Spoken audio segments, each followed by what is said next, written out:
ini dari tahun kapan kita berbicara maulid? Kita jelaskan dalilnya, kita jelaskan kalam ulamanya. Dan tidak ada di alam semesta ini yang anti maulid kecuali satu kelompok saja. Wahabi. Benar. Nggak ada yang lain. Coba antum cari. Datang ke Saudi. Cari ma'had, cari zawiyah yang bukan wahabi. Mereka maulidan. Datang ke Suriah. Datang ke Yaman. Datang ke Kairo. Datang ke Alexandria. Asyut. Di sana orang maulid 12 hari, 12 malam. Di Mesir. Ya, terakhir ditutup pawai. Nggak tahu semasa pandemi ini. Ya, Aljazair, Tunis, Libya dulu, sekarang saya nggak tahu. Maroko, Maghrib, semuanya merayakan. Hanya satu kelompok yang nggak, kok berisik sekali nih kelompoknya.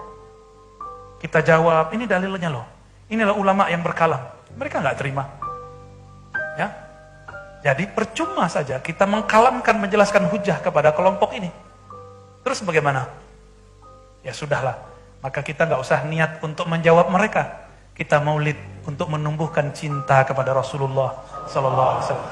Jadi tolong diluruskan, kita niat maulid bukan gagah-gagahan melawan Salafi Wahabi, enggak. Mereka mungkin salah faham. Orang salah faham, kita doakan saja mereka supaya faham. Mungkin bagi mereka kita dianggap menyerupai Nasrani. Salah faham nggak? Gimana Pak Kiai Berhabaib? Kita ini merayakan jidnya antum nih, lahir dibilang mirip Nasrani, terima nggak? Gimana Bib? Makanya saya sering katakan, jangan-jangan mereka nggak pernah ikut maulid. Jangan-jangan mereka tidak pernah ikut Natal. Karena Natal sama maulid beda. Ya, saya sering ulang. Imam mereka masih hidup sekarang, namanya Saleh Fauzan. Semoga Allah ampuni kalam dia ini. Apa kata dia? Orang maulid menyerupai Nasrani. Mau antum disamain? Saya mau tanya, mau disamain? Terus kita diam aja? Jangan, kita adakan maulid, kita jaga maulid. Maka kita bersyukur ya, teman-teman yang mau mengamankan ini. Ada yang diam-diam dari kepolisian, TNI, terima kasih ya. Teman-teman kita Laskar juga sudah mulai. Maka saya mengajak semuanya, Ahlus Sunnah, mulai buat laskar-laskar pengamanan maulid, di mana saja. Karena kita khawatir, seperti kejadian di Bangladesh, di Sri Lanka, di India, di Pakistan, orang maulid dibom. Ya, jangan sampai terjadi Pak. Kita harus mulai hati-hati ini. Ini semakin kesana semakin genting. Padahal kita yang kita baca hadis Nabi. Nah, ini saya mau cerita sedikit. Antum udah semangat aja ini ya.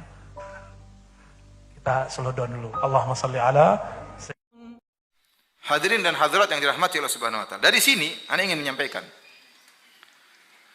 Kalau ada orang salah, taruhlah melakukan bid'ah, namun bid'ah tersebut bukan bid'ah akidah, hanya bid'ah amaliyah contohnya.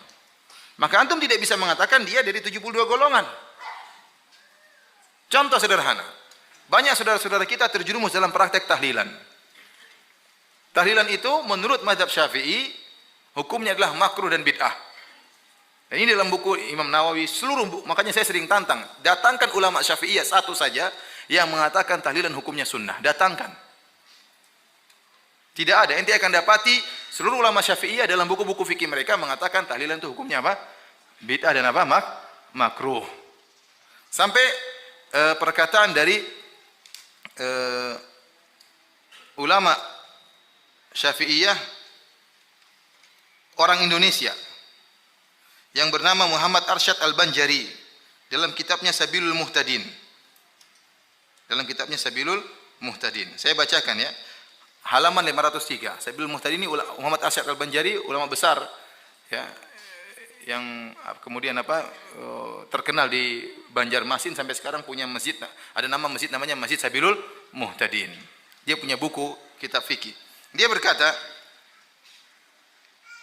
sunat bagi seisi kampung yang kematian dan seluruh keluarga sekalipun jauh membawa makanan untuk keluarga yang kematian, untuk makanan mereka pada siang hari dan malamnya, atau untuk selama mereka masih dalam keadaan bersedih, hendaklah mereka selalu makan untuk menjaga keadaan kesehatannya. Dia jelaskan sunnahnya kayak apa.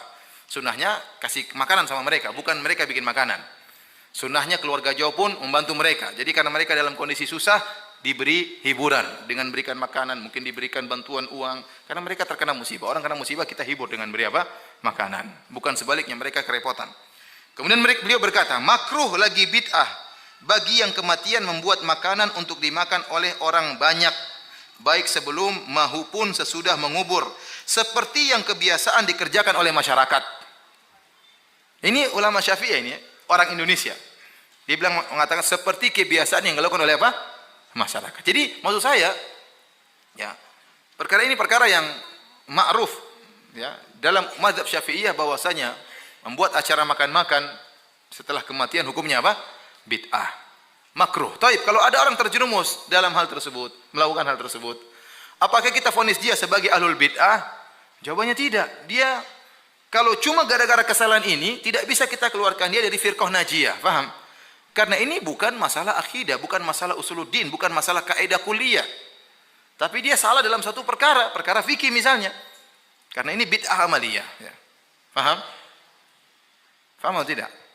Ya. Maka jangan suka mudah-mudah menyesatkan apa? Orang, ya. Antum bilang salah, enggak jadi masalah, itu hak kita. Paham?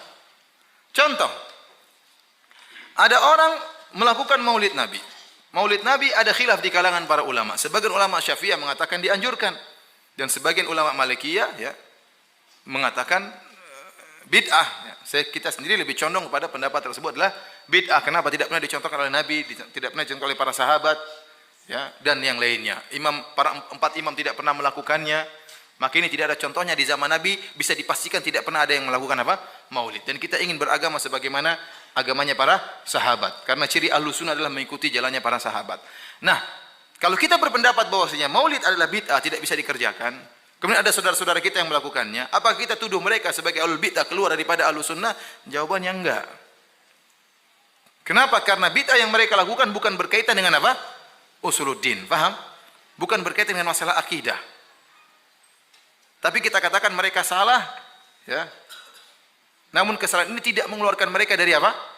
Ahlus Sunnah. Karena kesalahan mereka bukan masalah akidah.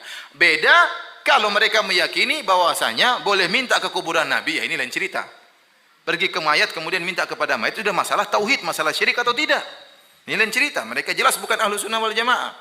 Tapi kalau kesalahannya sekedar maulid, hanya sekedar tahlilan, ya. Apalagi bid'ah-bid'ah yang lain, ya, karena bid'ah bertingkat-tingkat, ikhwan. Bid'ah bertingkat-tingkat. Bid'ah bertingkat-tingkat. Bid'ah yang mengeluarkan seorang dari Ahlus Sunnah adalah bid'ah-bid'ah besar, bisa bid'ah akidah. Seperti Khawarij, Syiah, Qadariyah, Mu'tazilah. Ini bid'ah-bid'ah besar yang mengeluarkan seorang dari apa? Ahlus Sunnah wal Jamaah. Paham? Ya. Sama seperti seorang, ada namanya muslim, ada namanya fasik. Ada seorang muslim, dia melakukan dosa-dosa. Dosa-dosa, kita tidak katakan dia fasik selama dosa-dosanya kecil. Beda kalau dia melakukan dosa besar, kita katakan dia apa? Fasik. Karena dosa besar tersebut mengeluarkan dia dari status seorang yang mukmin yang kuat menjadi seorang yang apa? Fasik. Apakah salaf itu golongan paling selamat, Ustaz? Bagaimana menjawab kepada orang yang mengatakan salaf merasa paling benar? Saya katakan manhaj salaf itu satu-satunya manhaj yang benar. Adapun yang mengikuti manhaj tersebut belum tentu benar. Siapa yang ragu para sahabat paling benar? Adakah yang ragu para sahabat, murid-muridnya Nabi langsung, dibimbing langsung oleh Nabi sallallahu alaihi wasallam, bahkan diawasi langsung oleh Allah. Kalau ada kesalahan Allah turunkan ayat menegur para sahabat. Terus kita masih ragu tentang mereka adalah yang terbaik dan terbenar, yang Nabi menjadikan salaf sahabat sebagai barometer kebenaran. Bukankah tadi Nabi mengatakan ma'ana alaihi wa ashabi? Firqah yang benar adalah yang ditempuh oleh aku dan para sahabatku. Bukankah Nabi yang berkata, "Alaikum bisunnati wa sunnatil khulafa'ir rasyidin." Gigitlah sunnahku dan gigitlah sunnah para sahabatku. Bukankah Allah berfirman, "Was-sabiqunal awwaluna minal muhajirin wal ansar wal ladzina tabauhum bi ihsan radhiyallahu anhum wa radu'an." Orang-orang yang pertama kali masuk Islam dari kalangan muhajirin kaum ansar, Allah ridha kepada mereka. Adapun setelah para sahabat Allah kasih syarat, "Wal ladzina tabauhum bi ihsan." Kalau ingin diridhoi oleh Allah harus mengikuti para sahabat dengan pengikutan yang baik. Jadi manhaj salaf manhaj yang paling benar dalam segala hal. Bagaimana tidak paling benar? Dia adalah manhaj yang diajarkan para sahabat berdasarkan dalil Al-Quran maupun Sunnah. Ya.